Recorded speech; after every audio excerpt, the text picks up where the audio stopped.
যাদের বদঅভ্যাস আছে বিভিন্ন নেশার, রমজান মাস থেকে শিক্ষা নিয়ে তারা কিন্তু নেশাও ছেড়ে দিতে পারে। এই রমজান মাসে সারাদিনে অন্য মাসের তুলনায় কি রাগ আসলো কি রাগ করেন, ঝগড়া করেন? বলেন না, করেন? অন্য মাসে টুপি না থাকলেও একটা মাসে কম বেশি সবার মাথায় টুপি থাকে। কোন মাস? অন্য মাসে মসজিদে মুসল্লি তেমন না গেলেও একটা মাসে বেশি যায়। জোরে বলেন না।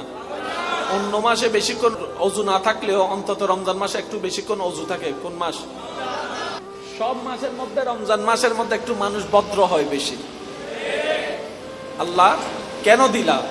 রব বলে যে এই রমজান থেকে তুমি শিক্ষা নাও, বাকি 11 মাস সেটা জীবনে বাস্তবায়ন করতে থাকো। কেমন রোজা? আল্লাহ তাআলা কোরআনে বলছেন, কুতিবা আলাইকুমুস সিয়াম কামা কুতিবা আলাল্লাযিনা মিন ক্বাবলিকুম। হে আমার বান্দারা, নবী রাহমাতুল লিল আলামিনের উম্মতেরা, রব বলছেন রোজা শুধু তোমাদেরকে দিই নাই, তোমাদের পূর্ববর্তী যারা আমার বান্দারা ছিল তাদেরকেও আমি রোজা দিয়েছিলাম। তবে ওনাদের রোজা আর আমাদের রোজা আসমান জমিন পার্থক্য। ওনারা একদিন চাকরি করলে একদিনের বেতন পেত, আর আল্লাহ তাআলা আমাদের উপর এমন দয়া করেছেন, এক রাতের চাকরি করলে 1000 মাসের ইবাদতের চাকরির বেতন দিয়ে দিচ্ছেন।